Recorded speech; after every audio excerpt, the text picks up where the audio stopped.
Hello dear students, we are dealing with chapter number 2, The Sound of Music. This chapter has two parts, part 1 and part 2.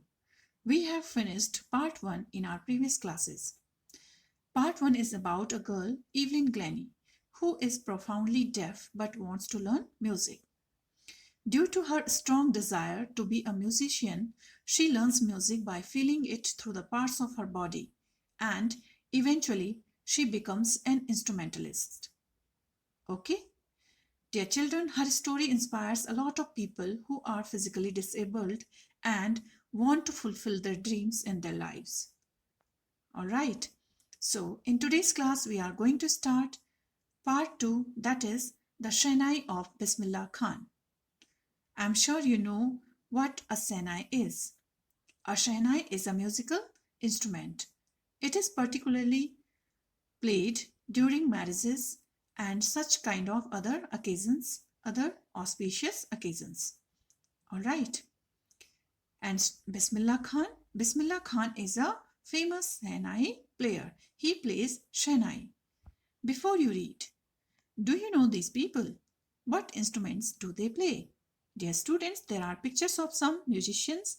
You have to identify their pictures, then you have to write their name along with their pictures. For that, you have to draw the pictures in your notebooks. Okay?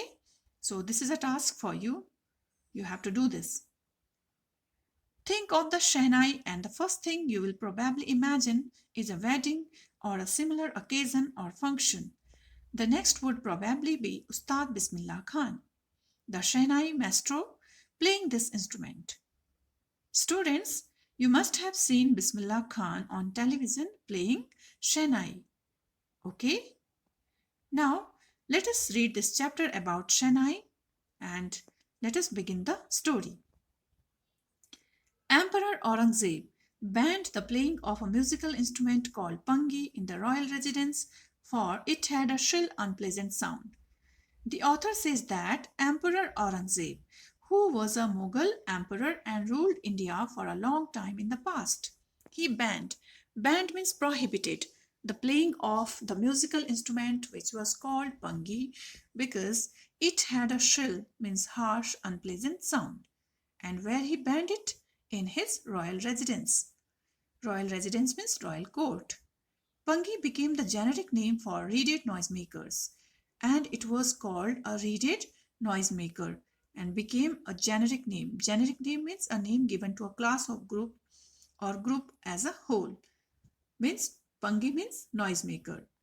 And other instruments which were like this, they were also called noisemakers. Few had thought that it would one day be revived. Revived means will be played again in the court. Few people thought. A barber of a family of professional musicians who had access to the royal palace decided to improve the tonal quality of the pangi.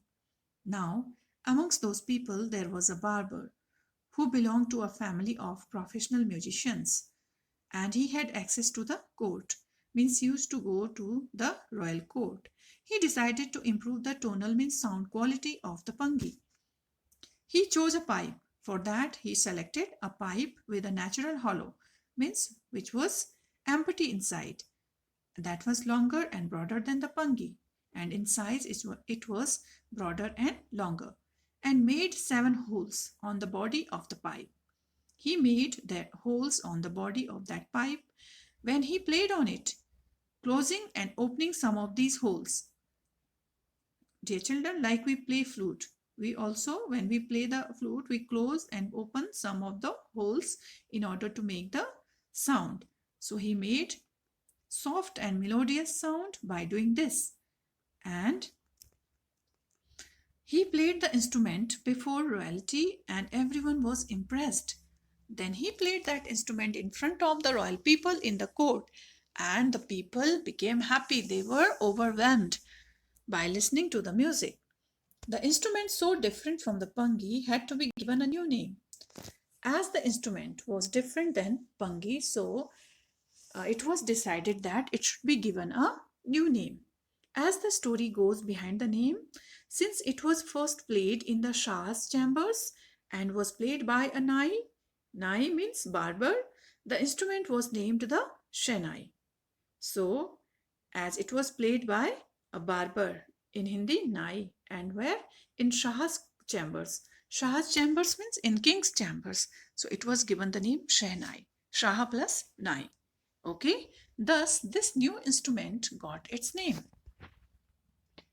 Dear students, there are the pictures of Pangi as well as Shehnai. You can see that Pangi, which was called noisemaker, and Shehnai, which is broader and longer than Pangi. Okay, and it was the substitute for Pangi, made by the barber. The sound of the Shehnai began to be considered auspicious. When people heard the sound of Shehnai, they considered it auspicious. Auspicious means promising to bring good fortune. And for this reason, it is still played in temples and is an indispensable component of any North Indian wedding. Because of its sound, it is played in temples and has become an inseparable part. Indispensable component means without which a piece of work cannot be done. Of North Indian weddings means it is played in North Indian weddings. In the past, the Shehnai was part of the Naubat or traditional ensemble of 9 instruments found at royal courts. It also took its place in Naubat also. Naubat means traditional ensemble of 9 instruments.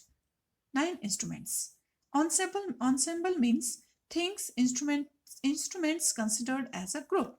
Okay, it means it took its place amongst these instruments at royal courts. Till recently, it was used only in temples and weddings. Till recent time, this instrument was used in temples and weddings. Later, the credit for bringing this instrument onto the classical stage goes to Ustad Bismillah Khan. And it was Ustad Bismillah Khan who brought the instrument to the classical stage. Means it was brought to the classical stage for the public and was known by each and everyone in the country. As a 5-year-old, Bismillah Khan played Gilli Danda. Here the author tells us that when Bismillah Khan was only 5-year-old, he played Gilli Danda. Gilli Danda is a kind of game, usually children play it. Do you also play it, children? I hope so. So he played it near a pond in the ancient state of Dumraw in Bihar. There was a small pond, okay, a small body of water called pond, and in ancient means old state means land of Dumraw. Dumraw is a village in Bihar. He would regularly go to the nearby Biharji temple. The author also tells us that he means Ustad Bismillah Khan would go to the nearby Biharji temple to sing the Bhojpuri song called Chaita, and at the end of which he would earn a big laddu weighing 1.25 kg. And when he would finish the song, he would get a prize given by the local Maharaja, prize of a big laddu weighing 1.25 kg. Now children, you can imagine the size of that laddu, which was of 1.25 kg. This happened 80 years ago, and the little boy has travelled far to earn the highest civilian award in India, the Bharat Ratna. Here the author says that this happened when 80 years ago, means 80 years ago of this story, when this story was written, and the little boy has travelled far. Travelled far means he moved ahead and achieved the highest civilian award in India. Means he became an expert of playing Shehnai and thus received the highest civilian award in India called the Bharat Ratna. And civilian award is an award which is given to common people in order to their great achievements. Okay. Now, dear students, that's all for today's class. Rest text we will discuss in next class. Till then, you just go through it and learn it. Thank you.